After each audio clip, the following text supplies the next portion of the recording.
The average person spends 3.5 hours inside a car dealership, and by the time they drive away, most of them have quietly lost thousands of dollars without ever realizing it, not because they made a bad choice, but because they walked into a game where one side knew every rule and the other side knew none of them. Today, that changes. These are 15 things car salespeople are trained to do: the quiet lines, the scripted moves, the little psychological traps that cost everyday buyers a fortune. Stay with me. Because number 4 is the one almost everyone falls for.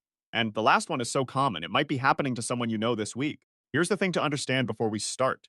A good salesperson isn't trying to lie to you. They're trying to control the conversation. Every question they ask, every number they write down, every time they leave the room, it has a purpose. Once you can see the purpose, the whole game falls apart. So let's pull back the curtain. We'll start with the trap that's hiding inside the very first question they ask you.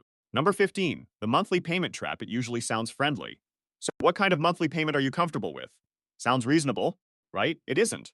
The moment you answer that question, you've handed over the only that matters to them and lost the only number that matters to you. Because a car has two prices: the price of the car and the price of the payment. A salesperson can give you the exact monthly payment you asked for and still charge you thousands more, simply by stretching the loan out longer. 72 months, 84 months. Suddenly, that comfortable payment is wrapped around a much bigger, much more expensive deal.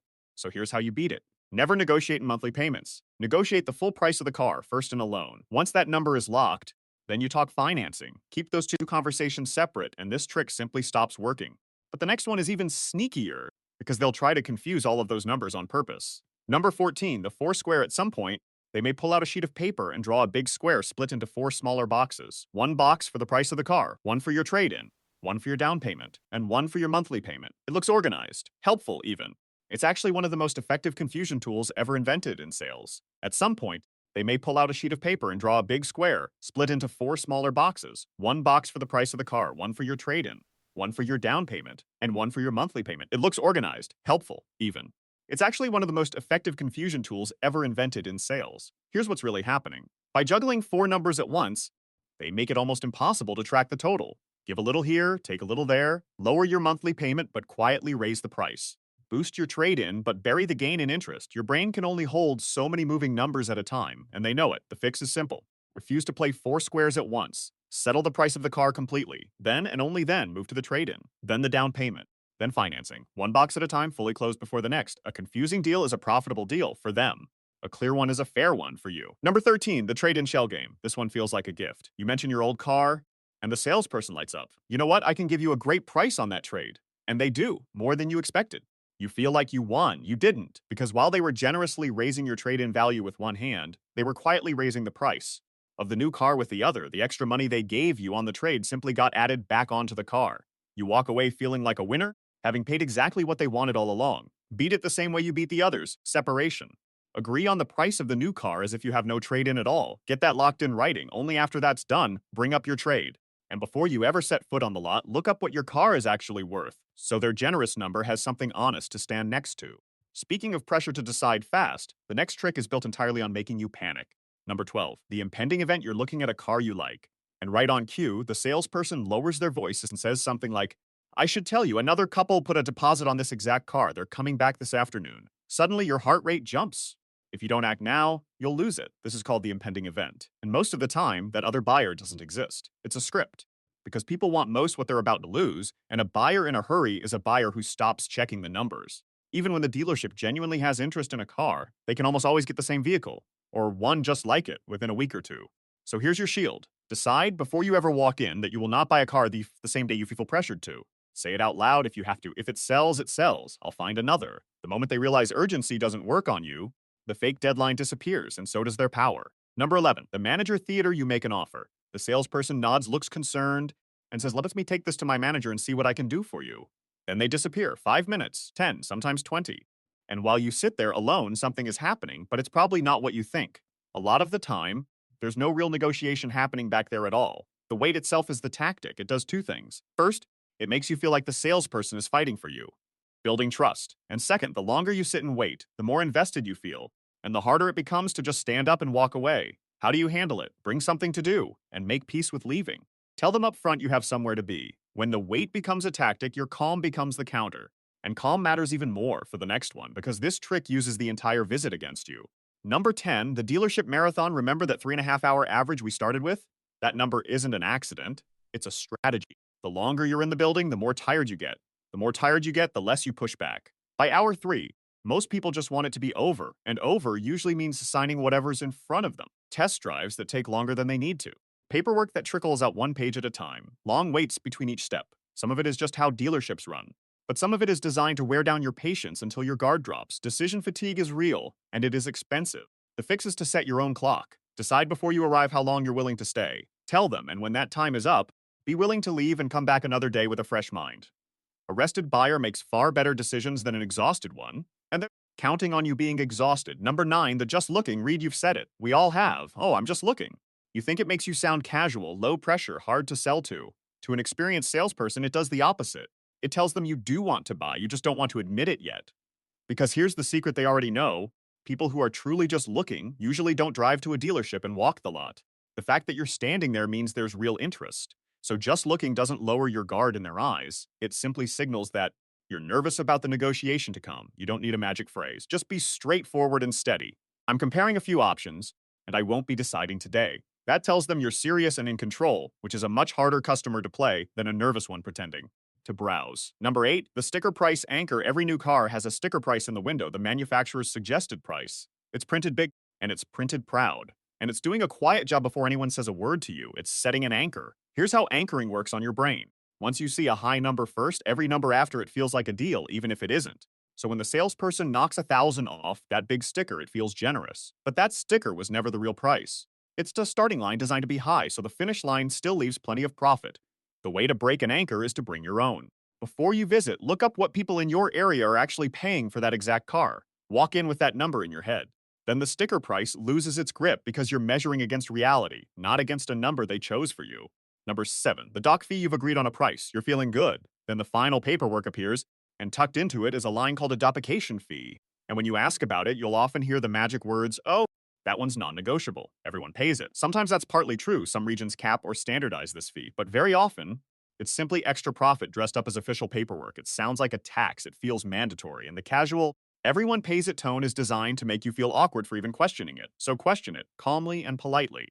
Ask exactly what the fee covers. Ask if it can be reduced or folded into the price you already agreed on. Worst case, they say no, and you've lost nothing. Best case, you just saved real money by asking one simple question most people are too uncomfortable to ask. And being too uncomfortable to ask is exactly what powers the next trick. Number 6, the add-on avalanche. After you've agreed on the car, you'll often be walked into a separate office to finish the paperwork. This is where a whole new list of products suddenly appears. Paint protection, fabric protection, rust proofing, window etching, nitrogen in the tires. Each one sounds small, each one sounds smart. Together, they can add thousands. Here's the catch. Many of these add-ons cost the dealership very little and get sold to you for several times that. And they're presented after you've mentally committed to the car, when you're tired, relieved, and least likely to push back. That timing is not a coincidence. Protect yourself by deciding in advance which extras, if any, you actually want before you walk in.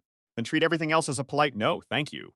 You can always add a real protection plan later, often cheaper, once the pressure of the moment is gone, and one of those add-ons is so overpriced it deserves its own spot on this list. Number 5, the extended warranty markup. Of all the products offered in that back office, the extended warranty is often the most profitable and the most oversold.